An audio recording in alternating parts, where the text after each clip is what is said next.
welcome to the Speaking Podcast. You can find all our episodes on speakingpodcast.com. We're also on BitChute and YouTube. And I also have the Awakening Podcast, the Meditation Podcast, the Learn Polish Podcast, and the Crypto Podcast. And all can be found on roycollin.com. Today, my guest, founder of MasterTalk, please welcome Brenden Kumarasamy. Thanks for having me, Roy. It's great to be on. So you might let the listeners know who's Brenden. Yeah, absolutely. Happy to. So yeah, my name's Brenden. I'm the founder of MasterTalk. It's a YouTube channel I started a few years ago to help the world master the art of communication and public speaking. And I also have a coaching practice where I train entrepreneurs and executives to be top 1% communicators in their industry. But even if it sounds super fancy, Roy, that's not how my story started. When I was in university, I used to do these things called case competitions. Think of it like professional sports, but for nerds. So while other guys my age are playing footy or cricket or rugby or basketball, I was doing presentations competitively. And that's how I learned how to speak. And then I started coaching people who were younger than me in that program just to help them because we didn't have a communication coach. But after many years of doing that, I realized that everything that was in my head wasn't available for free on the internet, especially on YouTube. And that's what led me to start making videos. And then everything else took off from there. And I've actually looked at a few of your videos and they're very good. And the fact that I was late to the game, but the stuff that you're covering is excellent, to be honest. And I think you've hit the nail on the head with keeping it short. You know, they're kind of 5 to 10 minute kind of things, which is perfect because if you do one for an hour, people will kind of go, not. For something like teaching them. But if they just come in and listen, and you've got something like over 20,000 subscribers, you've got, a massive amount of downloads. So, it's actually working for you. Yeah, it took a long time. I started coaching when I was 19. So I've been doing this for 6 years. And I started the YouTube channel 3 years ago. So yeah, it's definitely been a wild journey, but yeah, super grateful for it. So with the YouTube, because I know there's some people, I've got various channels. I got kicked off one for exposing corruption and fraud, but other ones, it's hit and miss me. I've got one that's got over 1 million, the Polish one. Other ones, they just trickle along. What have you learned? What kind of tips could you give people for growing their YouTube channel? Because obviously you've done something and I've seen you get massive views on some of your channels. So you figured it out, obviously. Yeah, absolutely right. I wish there was a silver bullet. I wish there was a secret formula that I could share. But the truth is, YouTube requires focused dedication and a long, long time. Like the way I think about it is if you don't want to be on YouTube for 10 years, you shouldn't bother posting because it takes so long. Like my YouTube channel hit 10,000 subscribers literally 7 months ago, right? It took me 2.5 years to get to 10,000. And now it's increasing really rapidly because now the YouTube algorithm is helping me out. But it definitely wasn't the case at the beginning. So what I would say is post once a week for 10 years and you'll have a successful YouTube channel. That's the mindset you need to have with YouTube, especially with long form content. So for me, I write out my videos years in advance. I have a production team who takes care of this years in advance, so I don't have to think about it. So that I'm always posting. But the problem with most YouTube channels is they're either not focused on one topic so people know what they're getting, or there's not enough consistency. You might do it for 3 months or 4 months, but then after you kind of stop with YouTube. Whereas for me, I've been posting for 3 years and I haven't missed 1 week, not even once. And that's the magic to YouTube. I wish there was a secret formula, but you got to post once a week for a very, very long time and you got to promote the crap out of it. No, and like so many people ask me with the podcast, like, what's the secret formula? And that's all I say. It's consistency of a few things. That's the secret. There's no magic because that's what people want. They want something easy. Oh, I press this button and there it goes. I get 2 million subscribers and I make a lot of money every week. And yeah, like what I've noticed with the Polish one, and unfortunately with my other podcasts, I'm not consistent, but with the Polish one, I put them out 2 a week regular. And I think people kind of get used to it and they're waiting for it. Do you think it's the same for YouTube? Yeah, but the other piece that I would add that I feel you don't give yourself too much credit on, Roy, so let me give the credit for you, is you also have a very unique edge. There's not a lot of Polish podcasts out there in that specific language. So it attracts that community towards you and you have a lot of great energy too. So like, for example, if I think about Polish influencers, not a lot of names come up. It's pretty much just you. If I were to think off the top of my head, I'm sure there's others, but the point is, because there's a lot less competition for content, people will gravitate towards you. If you want a podcast in Polish, like he's the guy, Roy's the guy, right? So it's the same thing with me. Like, yes, talent, consistency is important. That's the foundation. But then the next level is, why should people watch you over a million other channels? So for me, it wasn't an accident that I grew. I'm sure some of it was, but most of it was a lot of the communication tips, to your point, that I teach in my YouTube channel, I invented. So that means if you want those tips, you have to watch my YouTube channel. You actually can't go anywhere else unless you're listening to me on a podcast or something. But if you want all of it, you need to go there. So there's a mix between how passionate you are, how consistent you are, but also what is your unique edge that you're willing to be consistent on. So I'm not surprised to see the success that you've had in the Polish community, for sure. I know you've mentioned as well about, because like you are energetic it went with the videos, and I know even just here talking, you can see that there's, but like you're kind of even advising people, don't fake it. I know, don't, like, if that's not your style, don't be, like if you're kind of, let's call it droll or whatever, just kind of monotone. Some people are not to be going, because people can see that as well, and it's not, because there is a lot of people that like that style as well, and you'll attract that audience. Absolutely. I made a video on this a few weeks ago about how to speak on YouTube videos, but that applies for anything on social, like a podcast and what I argue in that video, to your point, is the goal is not to speak like somebody else.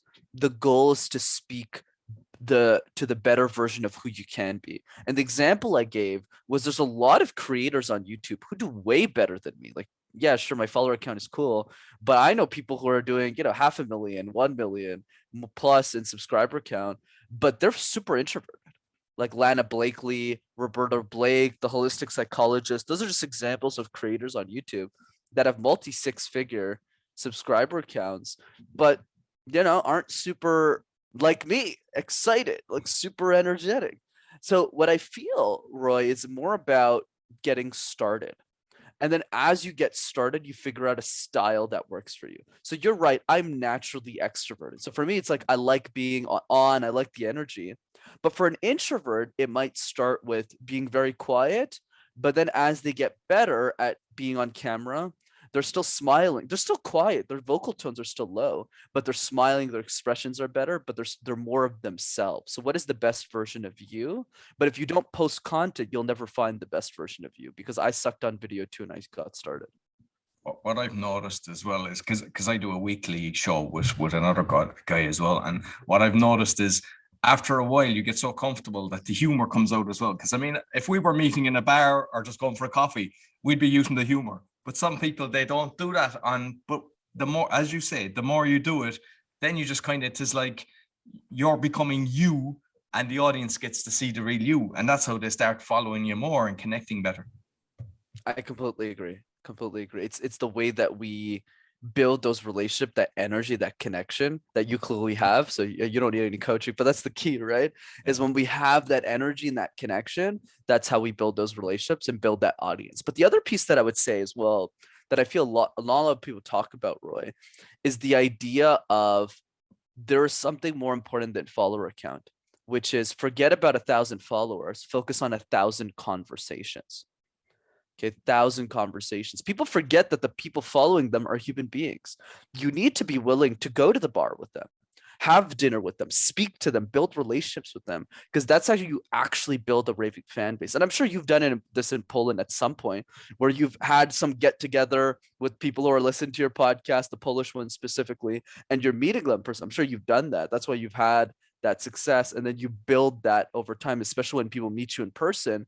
They're more likely to say, hey, let me share this with 25 of my cousins in Poland or Polish people across the world. And that's how you actually scale a show. And people don't really get that. That distribution is the most important thing.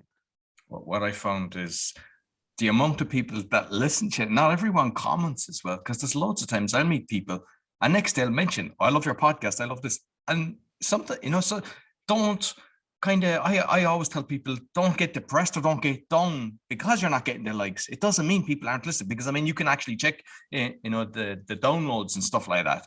So, it's just the way something happens. Because I often said, I'm not even like, I'm trying to be conscious of that as well, because I know some people, they're judging themselves based on the amount of likes that they're getting. But there's plenty of times I'm just looking, I'm enjoying it, but I don't go out of my way to give a like.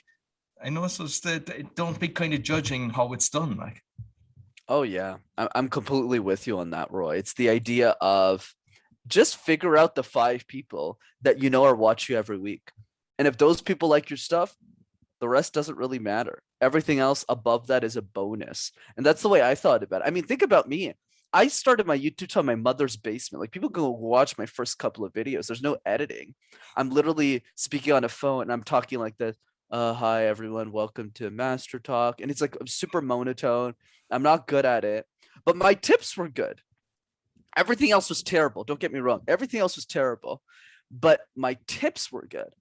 So people would watch the videos. Not a million people back then, probably like 10, 15 people, but they would watch every week. So I'd say, oh, looks like I'm doing something right. Looks like people actually want to watch this stuff. And then 10 became 20. And then I had dinner with those 20 people. 20 became 50, 100, 200. And now it's what it is today. brilliant. And just because I don't think I've seen advertisements on your one. Have you actually started to monetize your YouTube channel? Did you set that up yet? Yep, absolutely. So yeah, I started running ads probably a year and a half ago, but it took a while because I hit 1,000 subscribers pretty quickly, but it took me a long time to get the watch time I needed to monetize the because public speaking as a topic on YouTube isn't as popular as pranks, right? Or for, like music or rappers. So it took me a long time to monetize, but yes, but I don't make a lot of money from that. I'm not sure about you, but I know the Polish one because I set it up last year near, I think, February or something like that. And at the end of the year, I just waited, and it was like about €100 that I got. And there was between 120, maybe 120, 150,000 views covered in that monetization. And I was like, whoa. And recently, another one of my channels, I got it up to the 1,000 subscribers. I got the 4,000 hours that you need. And they refused me.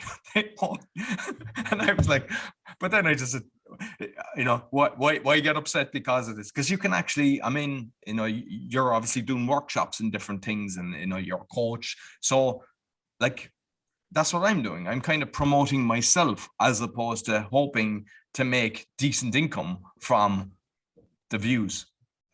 Absolutely. Like the way I think about this, Roy, is you need a product or service attached to the content that you're providing if you want to make a living doing what you love.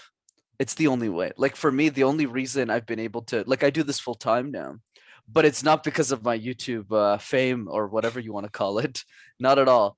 Of course it helps, but for sure, there's no doubt, especially in our space with public speaking, there's not a lot of dedicated YouTube channel on that topic. So I definitely stand out, but that's not what brings the money.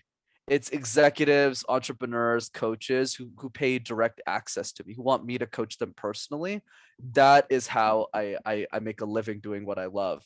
Because if I didn't have my clients, I wouldn't be able to do this full time. I would have to stay in my corporate job. I used to work at IBM as a consultant.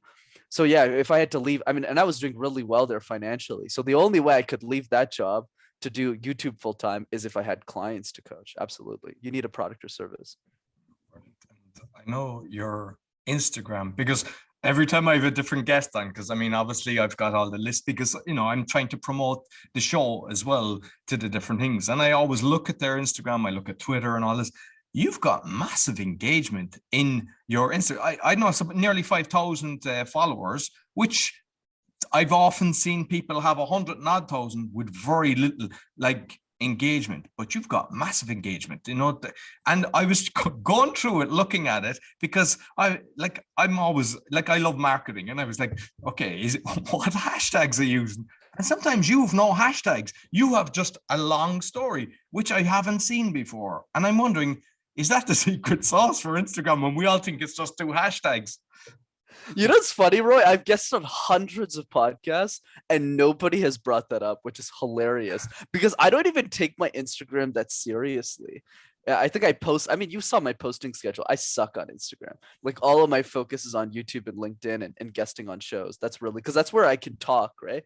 And actually give the full range. But to answer the question, the secret is actually has nothing to do with the hashtags. I don't even know how IG works, to be honest. The reason my engagement is so high is because I know most of those people that are engaging. Going back to what I was telling you earlier about the conversations, I've talked to hundreds of people. Even if I remember when I got started, even if the show has 5 downloads, if I just like the person, I'll take 45 minutes to talk to them. And the reason is this, Ryan. This is what people don't get. I want to know why you're interested in my topic. So I'll give you this crazy example. You'll find this funny. So it was 18 months ago. This guy reaches out to me. He's like, I want to have you on my show. So like, okay. So I get on this guy's show, and he's the CEO. I kid you not, the CEO of an animal sanctuary. And I was like, what's an animal sanctuary? So apparently, for those who don't know, an animal sanctuary, I didn't know this, is a nonprofit. It's like a farm where they take endangered animals like pigs and all this stuff, and they get a nonprofit to fund all of this. And he was the CEO of that. So he was watching my YouTube videos to help him raise money for his animal sanctuary. So obviously, my client base isn't watching that show. But the reason I guested on it is I wanted to hear what questions he was asking. So he was asking me so many questions related to animal sanctuaries and that I didn't get, and I was kind of figuring out. But the point that I want to drive with the story is most content creators aren't willing to spend real time with their audience. 45 minutes with Roy, 45 minutes, whether this thing has 5 million downloads or 5, it doesn't matter. It's the willingness to have those conversations. But because I've had so many of them, I have a lot of supporters, not because of some algorithm, to your point, but because I've literally talked to thousands of people one-on-one over the 3 to 5 years that I've done this. So I have thousands of people that I know as human beings who are constantly supporting what I do. And that's why my engagement rate is so high. Yeah, what I do is, like, whether it's the YouTube or the different things, I'll always engage with them with the comments. And I know a lot of people don't do that. So when somebody writes something, I'll make a comment and thank them. And then you can see over the years, they stay because they appreciate that you've actually, thanked them for listening. I've often said, thanks for watching the show. They just say great content or whatever. I know there's all different and what I've noticed as well, say on Facebook, because one of the podcasts I have is kind of exposing corruption and fraud. Not everybody will agree with what I'm saying. The odd time you get attacked, but I was kind of prepared for that anyway. I don't engage in it. I know there's no point in arguing with somebody that's angry but you'll find your supporters will actually be defending you. They'll engage in the conversation. And sometimes you go to bed and you get up the next day and there's a thread of 20 conversations based on your followers defending you. Absolutely. It's to your point, it's that one relationship that you spend time nurturing. And I take this even a step further. People who DM me on Instagram or LinkedIn, I always send voice notes. It blows people's minds. They go, oh my God, like this person sent me a voice note. They don't forget that for the rest of their life. And if you build that one raving fan at a time, eventually you'll have thousands. And then you'll be that 10-year overnight success, right? You'll wake up and you'll say, what happened? Like now my YouTube channel is exploding, but I didn't start that way. Like now I'm sure by the end of the year, I'll probably have 40 or 50,000 subscribers at this point, just based on the growth now. But it didn't start that way. It was just like let's say I would talk to you, I'd have 2 subscribers say, hey, Roy, how can I get this to 3? And you're like, oh, let me just press subscribe. And that's how I grew, right? So that's the key. Yeah, I remember when I was my first podcast, I was trying to get 100 downloads. I was at 97. I was at a Toastmaster meeting, and I was like, "Come on, download!" I was basically saying, "Download my thing." I want. It was like so much success just to get to 100 downloads. And that's how you do it, one by one extra. Asking for the referral. It helps. I mean, I do that at the end of every show, and it helps because if you don't ask, you won't get it. Yes, if you don't ask, you won't get it. Absolutely right, my friend. I do that at the end of every video too. If you know one person that's with this, send them that video and they'll be one step closer to mastering their talk. I say that in every single video. Yeah, So, yeah, and I've noticed, and it works because sometimes people are doing it at the start and it's grand, but by the time they get to the end of it, they don't think of it. And it's like, once it's finished, you just say what you'd like them to do, and a lot do. It's actually, people wonder, how do you grow? It's all these little things, connecting, saying that they become 10% extra every month. And then, as you said, you're a couple of years down the line and you're going, "Ooh, this is massive," and people think you're an overnight success. You don't see the actual the work that's been put in over the years. Absolutely.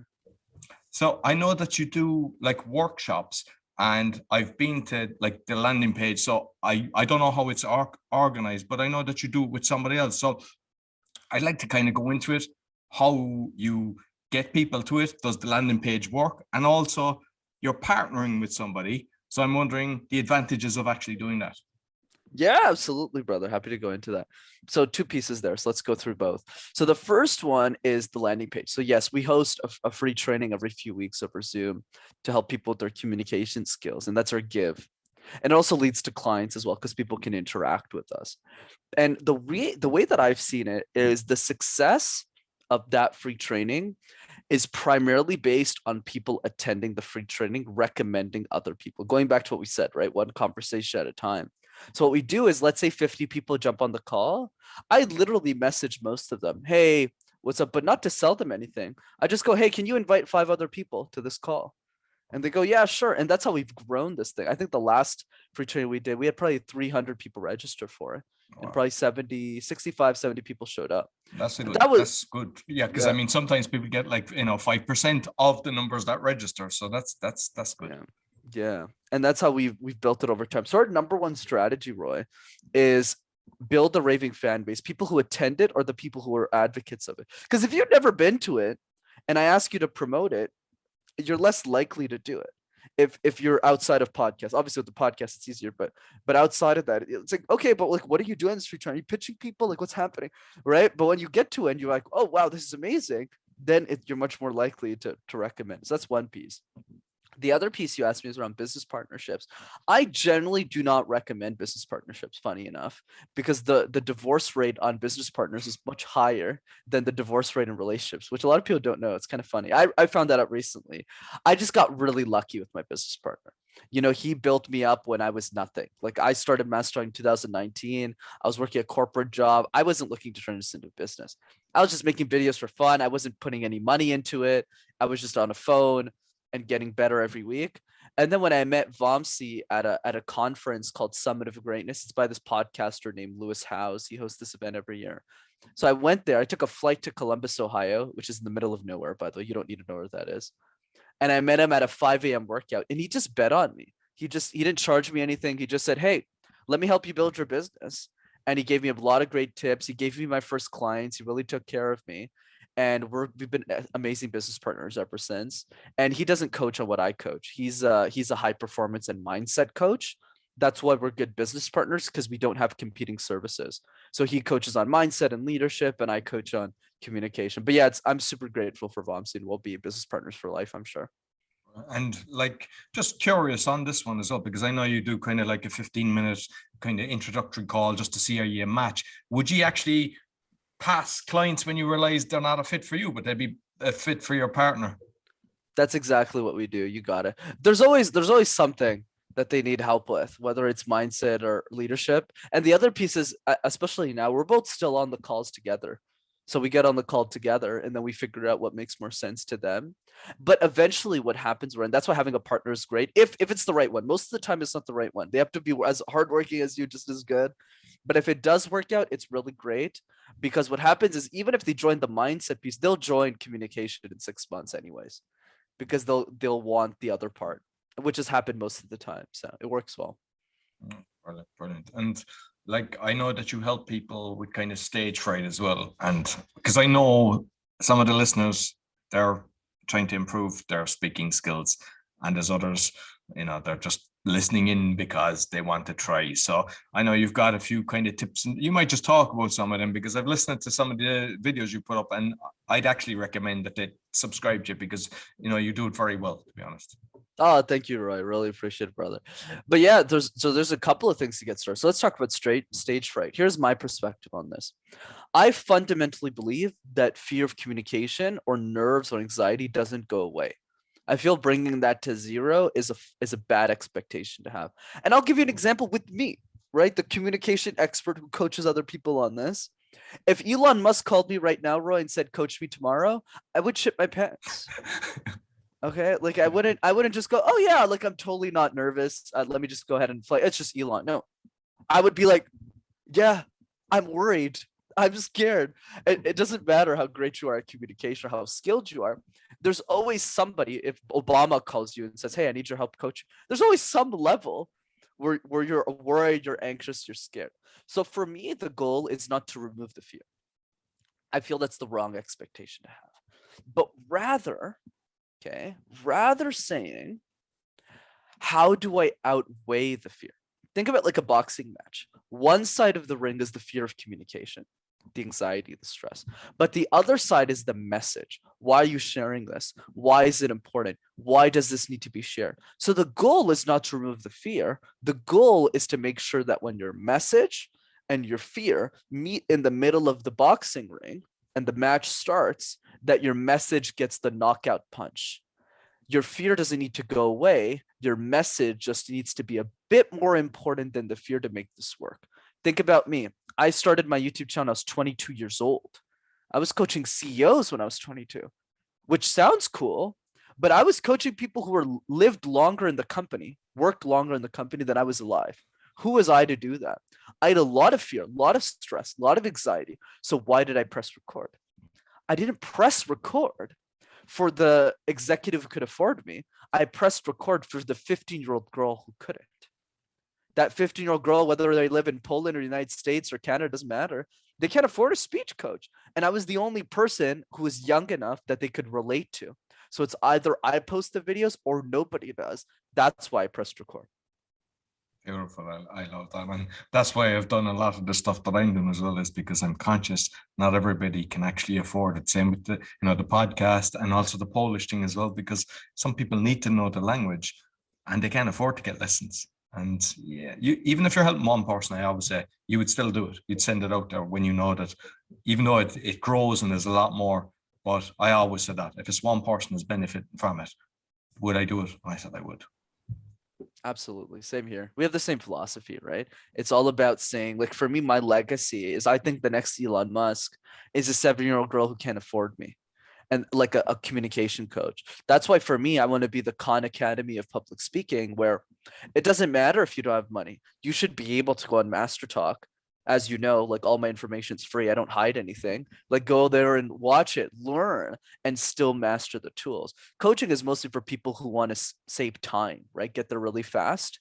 But that's the mantra, man. So definitely on the same page. And you mentioned about the fear is always there. I totally agree with you. I mean, like going on stage, definitely, but with like I do live calls usually weekly, and I know that we had David Icke a few times, and I don't know why. I mean, I've read a few of his books and everything. Just got the EBGBs for that. But I think, and you see a lot of people. I think it's because you care. You care so much that's why you've got it. And I know that there's others, they get to a level and they don't have that anymore.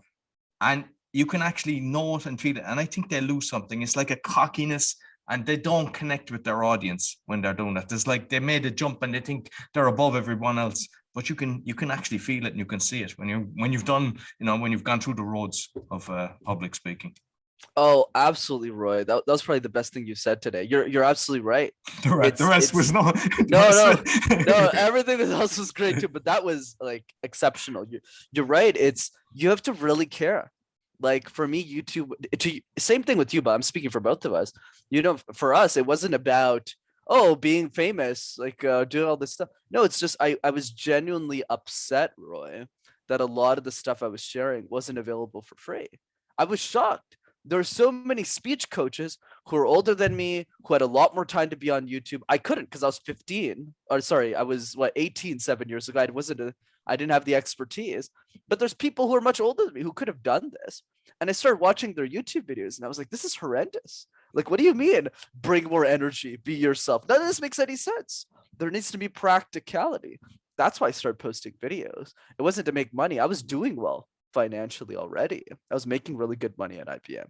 But when I realized that this didn't exist, it pushed me to do it. And then I found a way to monetize it later. But you're right, the core needs to be true. And that's something I told myself at the beginning of this journey too. It doesn't matter if I make $1 million a year or 100 or 10,000. I always am making videos for that 7-year-old girl. That's always the focus. Whenever I show up on a podcast, you're right. It's never about saying, oh, I've guested on 600. Who cares? No, instead of going, no, it's people don't know me. I need to make sure that there's one 7-year-old girl who's listening to this, who's going to watch me and go, I can relate to this person. Right? And that always drives me. So yeah, I'm definitely with you on that too. And I know with the meditation, because I went through a journey where doing very well in real estate and everything, and then kind of through corruption lost it all. And meditation was helping me, and I was listening to some meditation chat, and then they changed it to a paid one, and that inspired me then to do the meditation podcast, to make sure there's meditation from all different types, and it will always be free, because you just don't know the journey people are going on as well, what they need, and they will find you. The thing lands on people's laps when they're in need of something. 100% correct. I love that we have so much of the same values and philosophies, and that's what it takes. So going back to your first question, Brenden, how do you become a YouTuber? You already know the answer to that question. How to become a great content creator. But for the audience, it's how much do you care? Do you care so much that it hurts? Like, that's really the ethos. And everyone's got their sport, right? For some people, it's being really good at basketball. They put in the work, they wake up every morning at 5 a.m., they get it done, they put in the reps, and they become world-class basketball players. But in this sport, in content creation, your outcome, the quality of your distribution is solely dependent on how much you care about your audience. The most generous person wins in this industry. So if you're someone who's holding back, sure, you might win short term, right? We call them direct response marketers. Yeah, sure, you might win short term. You'll never win the long game. But if you really care about people, this relationship compounds over time. So let's say me and you, we just met. We're both go-givers. Sure, maybe like no products, no sales, but after 10 years of us building a relationship together, a lot of things will happen from that. And people who are playing that short game won't realize that, and they'll always lose in the long run. So you have to really care. Absolutely. Definitely. And like, I know that you've got some prestigious clients like Salesforce, Amazon, Deloitte. I wrote down the other one, like IBM. Like, some people aspire to get that. You were very young doing that. I mean, you even mentioned that at the fair there, but like landing them, because some people aspire to try to, let's call it, landing the big boys. I'm not sure if it's the best way for everybody, because sometimes, getting into a corporation, but you might just, how you can kind of get the fishing rod out and put in a few of these, because it's good on the CV as well. I mean, I even see it on the email. It's kind of showing you're at a caliber, because these companies, they don't, they'll do their research, and you keep coming back when they're happy. They see the results. They see the people that you're coaching. They're going, wow, this guy was shaking and now he's a confident speaker. And I'll be honest, Roy, of course, in our industry, right, in speaking, it's easy to do because it's easy to show the result if you're good. But what I would say is it's seasons. So don't compare my chapter 22 to somebody else, to your chapter 1, not you, but the person who's listening, right? So it's the same thing. So when I started, and this is my advice always, because I had a lot of imposter syndrome when I got started, not so much anymore, but when I started coaching people who are double, triple my age sometimes. So what I would say is start with the person you're comfortable serving. So think about if you're a parent. Is it easy for you to give kids advice? Yeah. Or you'd be like, yeah, they don't listen to me, but yeah, I'm going to give them some advice. So start with the people that you're comfortable serving and get them results, especially in coaching. Like, especially in that niche specifically, I always recommend starting for free. Like, if you can't get results for people, why bother charging? You're just stressing yourself up, because now you feel out of integrity. You're like, oh my God, if I'm turning this person and I haven't gotten a result yet, it's just bad woo woo, right? So for me, it's more about saying, okay, I just started coaching 7-year-olds. Literally, that's how I started.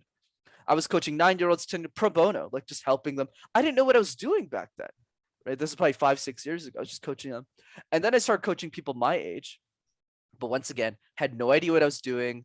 I was making a bunch of mistakes. And then I got good because I coached 50 people. It wasn't like some magic potion I drank and I became this great speaking coach. No, I just coached 50 people. I sucked with 47 of them.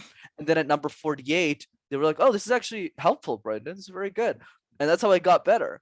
And then when I got really comfortable, I started coaching people my age again. So at this point, I'm still not coaching people in their 30s or 40s, 50s, still my own age, but those people were CEOs because a lot of my friends were in the startup space. I was in the technology space a lot. So they started their own companies and they were saying, hey, Brenden, I have a pitch for an investor for 50,000 and I can't afford a coach. Can you just help me? I just said, sure. So then I started learning C-suite level communication. And then I was like, well, if I can coach a CEO, I could probably coach someone in their 30s who's a software developer. And then so I went five, and you get it. So it keeps going, it keeps going, it keeps going until now. Now I just coach, primarily managers at Amazon and things like that. But I think the key is notice where I started. So you need to start where you are. The biggest mistake most people make, Roy, whether it's with anything, starting a podcast, starting a business, is they don't put themselves in movement. They're not in movement. Okay, if I'm not making any money, let me just coach somebody for free. Okay, if I don't know how to speak, let me just start a podcast. If I don't know how to do this, let me just try something. But most people aren't willing to try something. And that's where the friction point is. I'm glad you said that about the coaching the people kind of at the start free, because like I've kind of realized that I need to start monetizing the podcast. I mean, I'm promoting some of my real estate and stuff like that, but my passion is in the podcasting. So I've decided, because I've got 5 podcasts, 4 of them are in the top 0.5%, that I'll be a podcast coach. I haven't done it, but what I have done over the years is I've had loads, and it was kind of part of the thing as well, is so many people are coming to me to help them, which is great, but it's a lot of time and effort. And I set up kind of modules and taken them through, and their podcasts have been successful. So I've actually done that to, help people to get through. So next question is relating to me, but I know it might be others, because there's people I want to be coaching, because I'm looking at it now and I'm looking, am I going to do the kind of full all in to take a person from, they decide they want to be the podcaster, to the whole through journey, editing, marketing, everything, rather than the hourly thing? Because I'm not sure, is the hourly thing something that people will appreciate? And I'm just curious, because you're a coach, your thoughts on that one. Absolutely, we're happy to, and we can have an offline conversation as well if you want to talk deeper, whatever I could do to serve you. But the key is, in a nutshell, I would never charge by the hour. I charge by the result. So I charge X number of dollars, let's say a few thousand, for this result, and I guarantee the result. So that way people don't feel like, okay, why are you giving me 5 hours of my time instead of 10, right? Because then it's harder to go through the value. So what I always think about my framework is, what are the 3 easiest results that you can deliver? I call them high impact results, what they're easy for you, but impactful for the other person. So I'll give you a super easy example to give you something specific. For my technology executive clients, if I just teach them presentation skills, that's worth hundreds of thousands of dollars to them over time. And I'll tell you why. Because when they're making, I don't know, 130, 150,000 as a technical consultant, the next pay raise is 200,000 generally, where they go into leadership skills. So if they pay $3,000, $5,000 for coaching, not only do they get the salary increase, but that salary increase stays for the rest of their life. So we just added, I don't know, maybe like $1 million or $2 million to their bottom line in their salary. So, but that's also easy for me to deliver. So this is what I want you to pay attention to, Ron. So it's impactful for them, but it's easy for me. That's the sweet spot. Versus, I'll give you an example. I used to do this a lot, where in the beginning, I would coach a lot of people in their TED Talks. That's a pain, because you have to look through all 18 minutes. Everything has to be perfect, and they don't have a budget.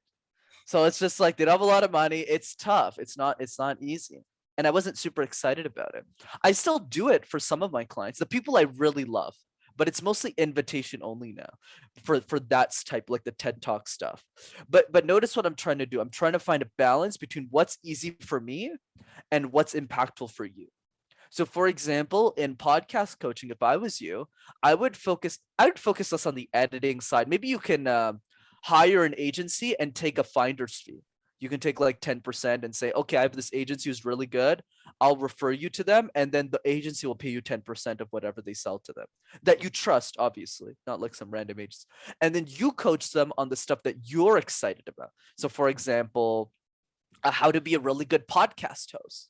Like, how do you ask really good questions? How do you show up with energy? And you could write a list of all of the things. Okay, these are the 10 things. And then out of those 10 things, you figure out what are the 3 things that you're excited about. that really gets you excited. So for me in communication, it's how do you answer questions in a boardroom? How do you give feedback? It's presentation skills. It's relationship building. That's what lights me on fire. So I coach on those things and I don't coach on anything else. So that's what I would do. I would narrow the scope on the stuff that's easy for you, impactful for them, very impactful, and then charge them based on that result. That's it. And I wouldn't do anything else. Excellent, excellent, perfect. And like I know as well that because I've talked to people that have got coaches, and as you mentioned, they can get a big jump in their salary. But I've heard as well that sometimes people, when they become the president or the CEO, it's a different form because they're not used to then kind of that they're talking for the company, and then they can. And so when you build a relationship with people as they're going up, it's a nice way that you can keep working with somebody as well. 100%, exactly. And it's also about who are you excited about. Like you could one other exercise you could do is when you coach 10 people, you can sit down with yourself and go rank them. Who is my favorite person? And then you'll notice there's a trend. Maybe you like working with Polish people, maybe you like working with technologists. You'll find a trend, and then when you find it, you just double down on those people, and that's how your business scales. Right. Listen, Brenden, thoroughly enjoyed our conversation. I know I didn't even cover half our things, but I know we're approaching time. I definitely think we should get you back because there's a lot of stuff that I didn't hear that will be good. So maybe in a month or two, we'll get you back and we kind of talk more about the speaking with the stuff that you're sharing on your shows, because I know a lot of it is very relevant. So how can people get in contact with you? Absolutely, Roy. This episode is such a joy. Thanks for having me on. I'm always happy to come back. You're great. And there's two ways of keeping in touch. So the first one, to your point, right, the YouTube channel, go to MasterTalk in one word. You can just type MasterTalk in the search engine. You'll find hundreds of free videos on how to speak.